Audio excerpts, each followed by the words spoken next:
کہ دو بہت اہم خبریں آ جائی ہیں. ایک حیدر شیرازی صاحب نے دی ہے, انہوں نے کہا کہ وکلا بیرون ملک بیٹھے یوٹیوبرز کے لیے کام کرتے ہیں, اور عمران خان کو یہ شکایت لگائی گئی ہے پی ٹی آئی رہنما کی طرف سے, اور ساتھ یہ الزام بھی لگایا گیا ہے کہ یوٹیوبرز جو کروڑوں روپے کما رہے ہیں ہر سال, وہ اس میں سے وکلا کو معاوضہ دیتے ہیں ان سے معلومات لینے کے لیے پی ٹی آئی کے بارے میں. اور دوسری جو سٹوری ہے وہ بھی بڑی عام ہے, اس میں یہ ہے کہ ہمارے دوست اور سینئر صحافی حماد حسن صاحب نے یہ کہا ہے کہ خط کی طرف مسلسل لوگوں اور میڈیا کی توجہ موڑ کر پس پردہ ایک قابل اعتماد شخص کے ذریعے محتاط انداز میں نواز شریف کی مدد حاصل کرنے کی کوشش کی جا رہی ہے. یہ حماد حسن صاحب نے اپنا ٹویٹ کیا ہے, اور یہ خبر پڑھنے سے پتہ چلتا ہے آپ کو کہ جو اچانک غلیظ پروپیگنڈا شروع ہوا ہے نواز شریف کی بیٹی کے خلاف, اگر نواز شریف سے کوشش ہو رہی ہے کہ ڈیل کرنے کی کہ ان کو منایا جائے, اور خان صاحب نے کسی کو مینڈیٹ دیا ہے, تو اس کو سیبوٹیج کرنے کے لیے یہ اچانک جو مریم نواز کے خلاف غلیظ پروپیگنڈا مہم شروع ہوئی ہے, اور باہر بیٹھے لوگ کر رہے ہیں. اس کو آپ ملائیں اس منافع سے, اس ہیٹ اکانومی سے جس میں یوٹیوبرز اور ان کے دوست وکلا پیسہ کماتے ہیں کروڑوں روپیہ بیٹھ کے لوگوں کو نفرت اور جھوٹ بیچ کے, اور یہ بات طے کر کے کہ خان صاحب جیل سے باہر نہ آئیں, ان کی کسی سے کوئی مفاہمت نہ ہو سکے. ہمیں جوائن کیا ہے حماد حسن صاحب نے, سینئر تجزیہ کار پشاور سے انہوں نے جوائن کیا, اور حیدر شیرازی صاحب اسلام آباد اسٹوڈیو میں ہمارے ساتھ ہیں. ہم بات کا آغاز کرتے ہیں حیدر صاحب آپ سے. آپ نے یہ جو ایک بڑا میں سمجھتا ہوں کہ بہت بڑی یہ خبر پڑھی ہے, اور آپ نے کہا ہے کہ وکلا جو ہیں تحریک انصاف کے, اور وہ یوٹیوبر سے پیسے لیتے ہیں, ان کو پھر اس پیسے کے بدلے انفارمیشن بیچتے ہیں اور ان کے لیے کام کرتے ہیں. میں حیران ہو گیا یہ پڑھ کے, کیونکہ جن وکلا کو میں جان رہا ہوں جو ان سے خان صاحب کے ارد گرد ہیں, وہ تو اگر میں مبالغہ نہیں کر رہا تو وہ ارب پتی وکیل ہیں. انہوں نے تو 20-30 لاکھ روپے کے سوٹ پہنے ہوتے ہیں, ان کا 5-6 لاکھ روپے کا جوتا ہوتا ہے. اتنا ان کے حرص ان کے اندر ہے کہ ابھی بھی مزید انفارمیشن بیچ رہے ہیں. دیکھیے, یہ جو سیاسی قیادت اور وکلا قیادت کی لڑائی ہے نا, اس کے درمیان میں یہ ساری چیزیں چل رہی ہیں. لیکن ایک اس سے قبل بھی خبر ہم نے دی تھی کہ علی امین گنڈاپور, شیر افضل مروت, اسد قیصر اور جنید اکبر, ان چاروں کے خلاف الگ الگ وکلا نے جا کر بانی پی ٹی آئی کو اور علیمہ خان کو شکایات لگائیں. اور شکایات کیا لگائیں, یعنی اسد قیصر کے بارے میں کہا کہ وہ اپوزیشن اتحاد کے ساتھ رابطے میں نہیں ہیں, اور ہمیں محمود خان اچکزئی بتا رہے ہیں. حالانکہ ایسا کچھ نہیں تھا. آپ کو بھی پتہ ہے اسد قیصر ہی صرف اپوزیشن اتحاد کے ساتھ رابطے میں, باقی کوئی رہنما نہیں. لیکن یہ کہانی اس حد تک نہیں ہے. شیر افضل مروت نے جس وقت کہا کہ 10 وکلا جاتے ہیں جن میں سے 8 وکیل صرف کان بھرنے کے لیے جاتے ہیں, یہ بات درست ہے. کیونکہ علی امین گنڈاپور کے خلاف میں یہاں ایک سوال کرنا چاہتا ہوں, سوری آپ کو انٹرپٹ کر رہا ہوں. وہ 8 وکیل جو جا کے کان بھرتے ہیں, وہ کیا ممکن ہے کہ جو باہر بیٹھے یوٹیوبرز ہیں جو پیسے کما رہے ہیں, وہ ان کے وکلا کے ذریعے خان کے کان بھرتے ہوں تاکہ یہاں پہ استحکام نہ آئے, کچھ سیاسی عمل آگے نہ بڑھ سکے خان صاحب سمیت؟ دیکھیے, یہ ممکن ہے. سیاسی عمل ایک مختلف چیز ہے, لیکن اگر اڈیالہ یا پارٹی کے اندر انٹرنل پولیٹکس کی گیم دیکھی جائے تو پارٹی کے اندر سیاسی رہنما ان وکلا کو استعمال کر رہے ہیں. نمبر 1. نہیں, نمبر 2, فائدہ کیا ہو رہا ہے؟ فائدہ یہ ہو رہا ہے کہ جس طرح بیرسٹر گوہر کے خلاف کمپین انہوں نے کی, اس کے بدلے میں پارٹی کے اندر ان کی پوزیشن مستحکم ہو رہی ہے. مثال کے طور پر شاداب جعفری 1996 سے ILF کو بنانے والے اور عمران خان کے ساتھ ہیں. ان کو ہٹانے کے لیے پارٹی کے اندر سازش ہوئی, اور اب ایک نئے شخص کو ILF کا سربراہ مقرر کر دیا گیا. اور کہانی یہ ہے کہ شاداب جعفری جو 96 سے خان کے ساتھ ہیں, ان کو اڈیالہ میں 4 ماہ سے ملنے تک نہیں دیا جا رہا. لیکن کیا اس کی وجہ سے ہی زیادہ یہی ریزن نہیں ہے خان صاحب اندر ہیں, باہر نہیں نکل پا رہے, کیونکہ کچھ وکیل یوٹیوبرز کے کہنے پہ جا کے ان کے کان بھر رہے ہیں؟ اب کہانی آتی ہے یوٹیوبرز کی. یوٹیوبرز کے حوالے سے پارٹی کے رہنماؤں کو یہ تشویش تھی, اور اس کے حوالے سے پارٹی کے رہنما سوچ رہے تھے کہ وجہ کیا ہے کہ اندر ہم 4 افراد موجود ہوتے ہیں, باہر سے ولاگز کیے جاتے ہیں اسی گفتگو کے. جب تحقیقات کی تو پارٹی کے متعدد رہنما ہمارے ساتھ گفتگو کرتے ہوئے یہ دعویٰ کرتے ہیں اور الزام لگا رہے ہیں کہ پارٹی کے وکلا اڈیالہ جاتے ہیں اور وہ پیڈ ہیں اور معقول معاوضہ انہیں دیا جاتا ہے، وہ اندر کی معلومات باہر آ کر ان یوٹیوبرز کو دیتے ہیں جو باہر بیٹھے ہیں، اور وہ اس کے مد میں وہ کیا ہے ان کو معاوضہ ملتا ہے اور ان کی مشہوری بھی ہوتی ہے، اور وہ ٹی وی پہ آنے کا بڑا شوق رکھتے ہیں وہ سارے وکلا۔ اچھا میں آپ کو ایک چھوٹا سا، ہم نے ایک دفعہ یہاں پہ نومبر کی کمائی دی تھی یوٹیوبرز کی۔ جو یوٹیوبر نمبر 1 ہے وہ سالانہ کمائی اس کی 70 کروڑ روپے ہے۔ یوٹیوبر نمبر 2 کی سالانہ کمائی 26 کروڑ 35 لاکھ ہے۔ یوٹیوبر نمبر 3 کی سالانہ کمائی 15 کروڑ روپے ہے۔ یوٹیوبر نمبر 4 کی سالانہ کمائی 6 کروڑ 80 لاکھ۔ نمبر 5 کی 3 کروڑ 80 لاکھ۔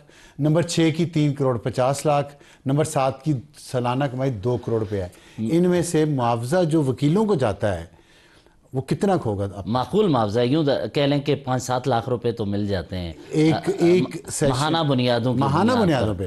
لیکن ایک اور چیز آپ کو بات بتاؤں، یہ یوٹیوبرز کے قریب وکلا اتنے تگڑے ہیں کہ علی امین گنڈاپور کے ساتھیوں کو بھی اڈیالہ جیل نہیں ملنے دیا جاتا، اسد قیصر کے سیاسی ساتھی جو ہیں یا جنید اکبر تک کو نہیں ملنے دیا جاتا، یہ وکلا جاتے ہیں۔ مثال کے طور پر علی امین گنڈاپور نے خان صاحب کو کہا کہ خیبر پختونخوا کی معاشی صورتحال کے لیے ان پٹ دینے کے لیے کے پی کے کی ٹیم آپ سے ملنے کے لیے آئے گی۔ مزمل اسلم گئے، مصدق عباسی گئے اور شاہد خٹک ملنے کے لیے گئے، تینوں کو ملنے نہیں دیا گیا۔ لیکن کہانی کیا ہوئی، اب نام کی بات کیجئے تو ہوتا یہ ہے کہ ایک مثال دیتا ہوں۔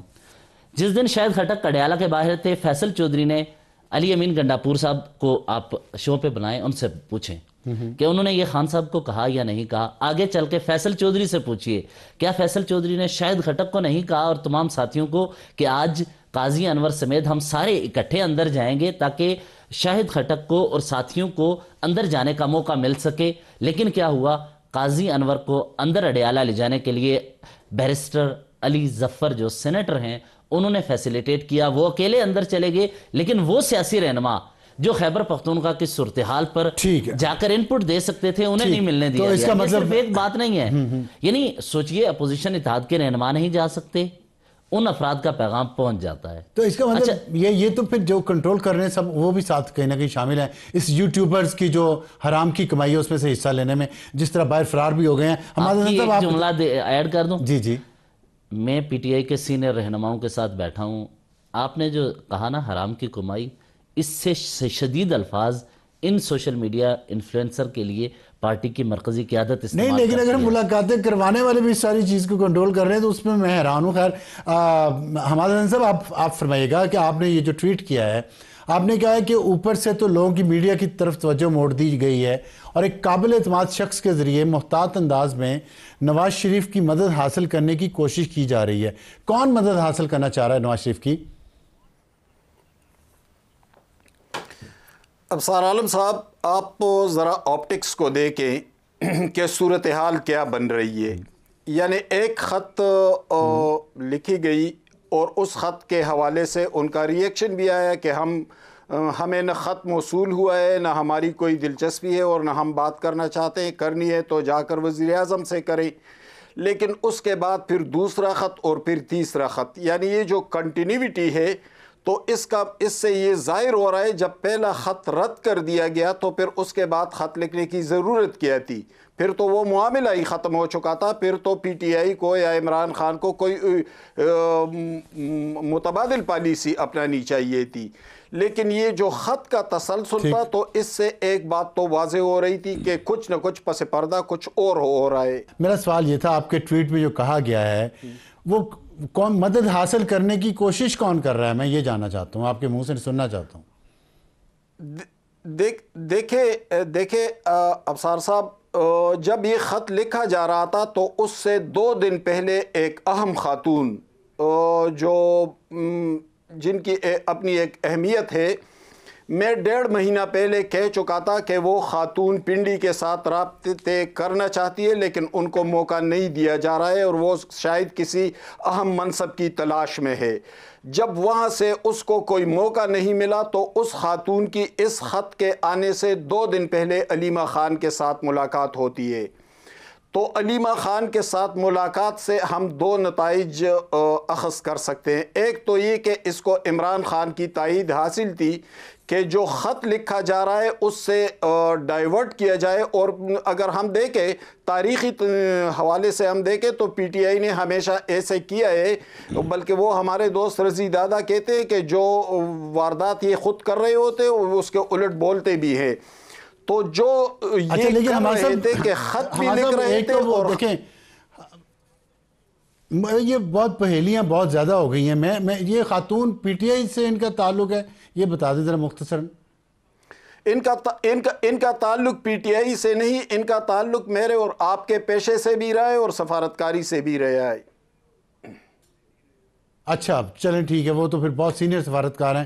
جب ہم بچپن میں جرنلزم میں آئے تھے وہ تو تب میرا خیال ہے ایڈیٹر ہوں شاید, میں یہ اندازہ لگا رہا ہوں. لیکن مجھے یہ بتائیے گا کہ جو آپ نے جو بات کی ابھی, یہ جو آپ نے ٹویٹ کیا, میں اس پہ دوبارہ آؤں گا کہ کون چاہ رہا ہے. خان صاحب چاہ رہے ہیں, چلیں میں آپ کی آسانی کے لیے بتا دیتا ہوں. خان صاحب چاہ رہے ہیں نواز شریف کے ساتھ, انہوں نے مدد نواز شریف کی لینا چاہ رہے ہیں. بالکل یہ خان کی مرضی کے بغیر ہو ہی نہیں سکتا. دیکھیں نواز شریف معمولی لیڈر تو نہیں, وہ تو 3 بار پاکستان کے وزیر اعظم رہے. ٹھیک ہے, تو وہ قابل اعتماد شخص کون ہے جس کے ذریعے خان صاحب نواز شریف تک میسیجنگ کر رہے ہیں؟ میں آپ کو تھوڑا سا اشارہ تو دے چکا ہوں کہ ان کا تعلق میرے اور آپ کے پیشے سے بھی رہا ہے اور سفارتکاری سے بھی رہا ہے.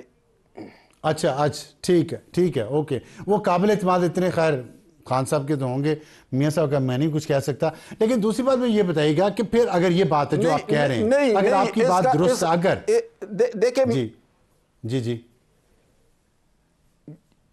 اس کا مطلب یہ نہیں ہے کہ وہ عمران خان کی ذاتی طور پر قابل اعتماد شخصیت ہے یا میاں صاحب کی ہے. وہ محض ایک پیامبر کے طور پر سامنے آئی ہے اور اس پیامبری کے پیچھے ان کے اپنے ذاتی مفادات بھی ہوں گے. ظاہر ہے ذاتی مفادات تو ہوں گے. اچھا یہ بتائیے گا کہ جو ابھی آپ نے بات کی ہے, آپ کی خبر کی میں بات کر رہا ہوں, آپ اس پہ ظاہر ہے آپ نے دیے تو آپ کے سورسز پکے ہوں گے, لیکن مجھے اس کی سمجھ نہیں آ رہی کہ اگر خان صاحب نواز شریف سے مدد حاصل کرنے کی کوشش کر رہے ہیں کسی بااعتماد شخص کے ذریعے, اسی وقت اچانک بیرون ملک جو بیٹھے ہوئے ہیں یوٹیوبرز اور ڈیجیٹل میڈیا کے جو ایکٹیوسٹ ہیں خان صاحب کے, وہ نواز شریف کی بیٹی کے خلاف اور آرمی چیف کے خلاف ایک غلیظ مہم باقاعدہ چلا رہے ہیں کل سے, اور بہت شدت سے چلا رہے ہیں.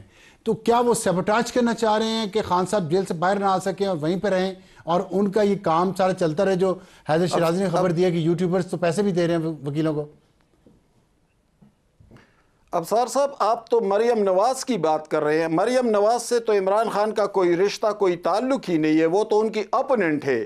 کچھ عرصہ پہلے جب بشرا بی بی نے پارٹی کے 2-3 اہم رہنماؤں سے کہا کہ سوشل میڈیا کی اس غلاظت اور اس گالم گلوچ کو ڈسون کر دینا چاہیے, یہ جو یوٹیوبر کروڑوں روپے کما رہے ہیں عمران خان کا نام استعمال کر, انہیں ختم کر دینا چاہیے. تو یہ خبر جب ان یوٹیوبروں تک پہنچی تو پھر وہ بشرا بی بی کے خلاف شروع ہو گئے تھے. آپ تو مریم نواز کی بات کر رہے ہیں. مریم نواز کے حوالے سے میرا سوال یہ نہیں تھا, میرا سوال یہ نہیں تھا.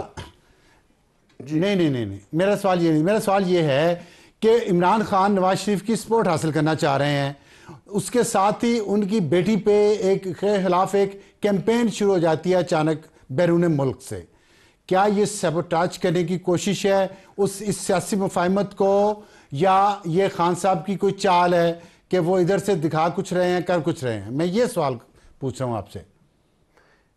میں یہی کہہ رہا ہوں ابصار صاحب, میں یہی کہہ رہا ہوں کہ وہ سبوٹیج کریں گے. اگر فرض کرے سیاسی ڈائیلاگ سیاسی مکالمہ آگے بڑھے, سیاستدان ایک دوسرے کے قریب آئے, تو پھر یہ یوٹیوبر کیا بیچیں گے؟ انہوں نے تو بیچنا ہی یہی جھوٹ ہے, یہی غلاظت ہے. اور اس کو اگر فرض کرے ایسا ہو رہا ہے جو آخری مختصر سوال آپ پھر بتائیں, اگر یہ بات جو آپ کہہ رہے ہیں یہ ٹھیک ہے کہ یہ یوٹیوبر جو ہیں اس ملک میں سیاسی مفاہمت نہیں ہونے دینا چاہتے, نفرت اور جھوٹ کا کاروبار پھیلائے رکھنا چاہتے ہیں, تو پھر ان کے فیسیلیٹیٹر وکیل جو ہیں ان کی ملاقاتیں یہاں کون کرواتا ہے؟ جو حیدر شیرازی صاحب ابھی بتا رہے تھے، ان کو باہر فرار ہونے میں مدد کون کرتا ہے اور یہ کیوں ہو رہا ہے؟ یہی تو سوال ہے. یعنی میں 2 دن سے یہاں کو ایک اہم پوسٹنگ کے حوالے سے بھی بات کر رہا ہوں کہ جو آدمی فیض حمید کے انتہائی قریب رہا، اعظم خان جو پرنسپل سیکرٹری تھے ان کے انتہائی قریب رہا، تو ان کو کس نے اتنی اہم پوسٹنگ دی ہے؟ یہ سلسلہ صرف اس پوسٹنگ تک نہیں ہے. جس وکلا کی بات کی حیدر شیرازی نے، یہ چیف سیکرٹری خیبر پختونخوا کی، جو ابھی نئے لگے ہیں، جو نئے چیف سیکرٹری آئے ہیں خیبر پختونخوا کے، تو یہ بات تو کسی سے ڈھکی چھپی نہیں ہے. خصوصاً آپ کہہ رہے ہیں وہ جنرل فیض کے آدمی ہیں، آپ کہہ رہے ہیں وہ جنرل فیض کے آدمی ہیں. وہ جی میں نہیں کہہ رہا، یہاں تمام لوگوں کو پتہ ہے جب جنرل فیض حمید کابل گئے تھے سرینا ہوٹل میں، تو اس وزٹ میں یہ فیض حمید کے ساتھ تھے. جب طالبان کے ساتھ مذاکرات ہو رہے تھے، 2 رکنی کمیٹی بنی تھی، تو یہ اس کمیٹی میں ایک یہ چیف سیکرٹری صاحب تھے اور ایک بیرسٹر سیف تھے. بیرسٹر سیف کے خلاف شدید ریزسٹنس موجود ہے پی ٹی آئی کے اندر، لیکن ان کو پھر بھی نہیں ہٹایا جا رہا ہے. وہ اب بھی اپنی جگہ پر قائم ہے، حالانکہ پارٹی ان کے شدید مخالف ہے. اسی طرح یہ جو موجودہ چیف سیکرٹری آئے ہیں، یہ فیض حمید کے انتہائی قریب رہے. اور میں نے اس وقت ایک سٹوری کی تھی، بیوٹیفیکیشن آف کینٹ ایریا، 6 ارب روپے کا کچھ معاملہ تھا جو ایڈیشنل چیف سیکرٹری کی حیثیت سے انہوں نے دیے تھے. پھر یہ اعظم خان کے انتہائی قریب رہے. گزشتہ بھی اس وقت جنرل فیض کور کمانڈر پشاور تھے، اور جب وہ کابل کے دورے پر گئے تھے تو بھی یہ ساتھ تھے. جب طالبان کے ساتھ مذاکرات ہو رہے تھے تو بھی یہ ساتھ تھے. بہت شکریہ حیدر شیرازی صاحب. حماد حسن